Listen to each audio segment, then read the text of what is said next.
Pada bagian yang terakhir saya akan tunjukkan beberapa ayat firman Tuhan yang menceritakan tentang keajaiban kasih karunia itu. Roma pasal yang ke-8 ayat yang ke-26. Ayat-ayat ini memberikan gambaran bagaimana firman kasih karunia itu terlalu ajaib, melebihi dari semua pemikiran kita. Roma pasal yang ke-8 ayat yang ke-26, demikian juga Roh Kudus membantu saya dan saudara dalam kelemahan kita. Sebab kita tidak tahu bagaimana sebenarnya harus berdoa. Tetapi Roh sendiri berdoa untuk kita kepada Allah dengan keluhan-keluhan yang tidak terucapkan. Roh Kudus sendiri berdoa kepada Allah dengan keluhan-keluhan yang saudara dan saya tidak bisa mengerti. Dan Allah yang menyelidiki hati nurani mengetahui maksud roh itu, yaitu bahwa Roh Kudus itu sesuai dengan kehendak Allah berdoa untuk orang-orang kudus. Roh Kudus sesuai dengan kehendak Allah berdoa untuk orang-orang kudus. Kita tahu sekarang firman kasih karunia ini ajaib sekali. Kita tahu sekarang bahwa Allah turut bekerja dalam segala sesuatu. Saudara sekarang tahu, saudara tidak perlu menyaksikan akan ayat ini.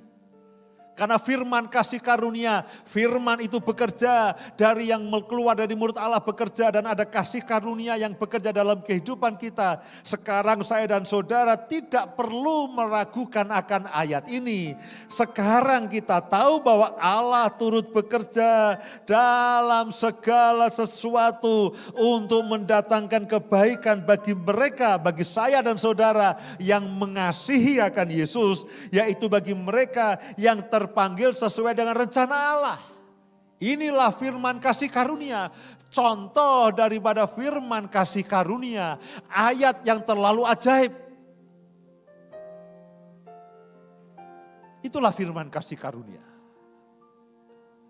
Sekarang saudara makin yakin dengan ayat ini. Dengan Roma 8:28. Saudara tahu alasannya. Saudara tahu penyebabnya. Kenapa ayat ini akan terus berlaku untuk saudara dan saya.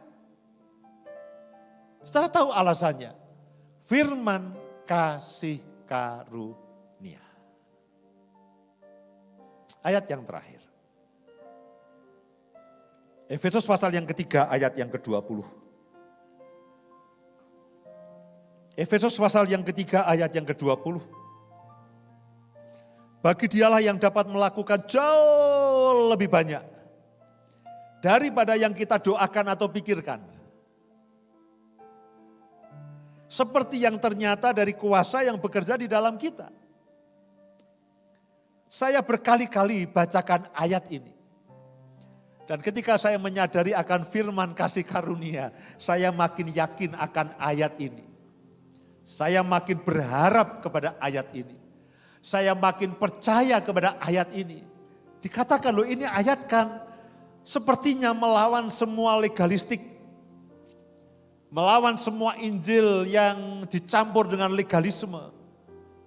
Yang mensyaratkan saudara harus memenuhi syarat dan kondisi. Saudara harus memenuhi dulu takaran doamu. Saudara harus memenuhi dulu takaran puasamu. Baru kamu layak menerima apa yang Tuhan sediakan.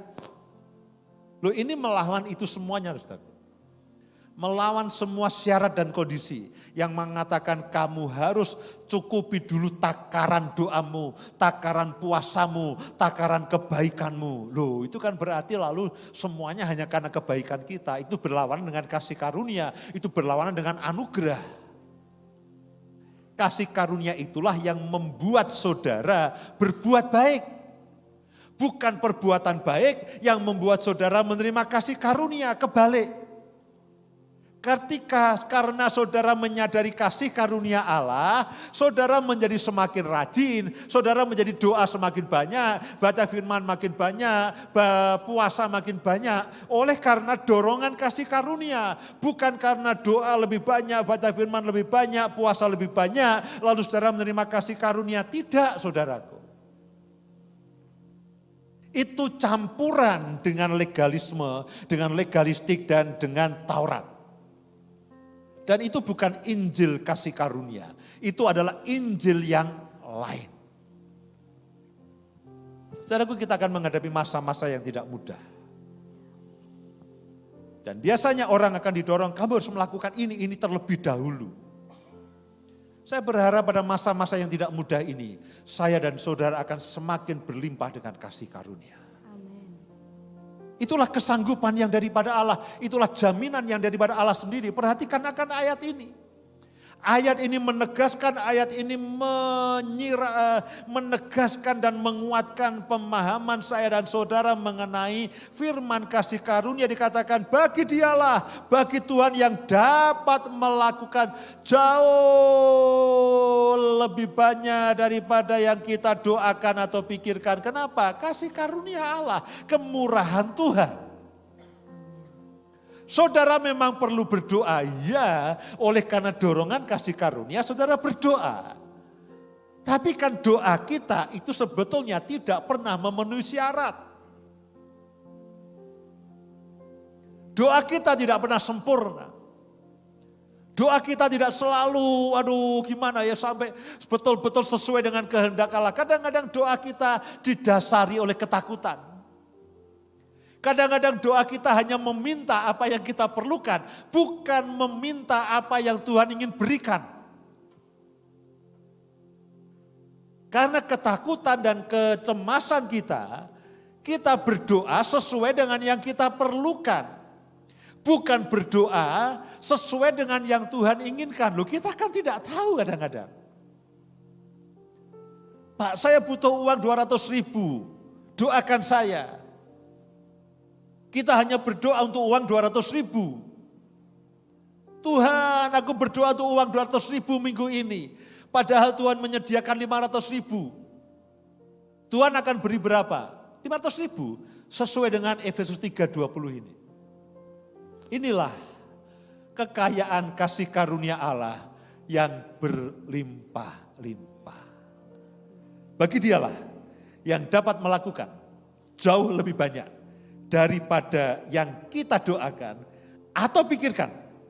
Seperti yang ternyata dari kuasa yang bekerja di dalam kita. Firman kasih karunia. Roma pasal yang ke-10 ayat yang ke-8. Tetapi apakah katanya? Ini firman itu dekat kepadamu, yakni di dalam mulutmu dan di dalam hatimu. Firman yang mana? Yang ada di dalam mulut saudara dan ada di dalam hati saudara. Firman yang mana? Firman yang keluar dari mulut Allah tadi, yang di Yesaya 5 pasal 55 ayat 9-11 tadi. Firman yang keluar dari mulut Allah itu, yang penuh dengan kuasa penciptaan itu, yang mengatur dunia dengan segala sesuatunya, firman yang membuat orang-orang diberkati. Saudara tanya, Pak, firman itu sekarang ada di mana? Pegang mulut saudara, di situ. Saudara pegang masker itu. Ya enggak apa-apa, ya di belakang masker kan mulut saudara. Firman yang keluar dari mulut Allah itu, saudaraku, yang menopang segala sesuatu, yang membuat hidup orang diberkati. Firman itu sekarang ada di mulut saudara.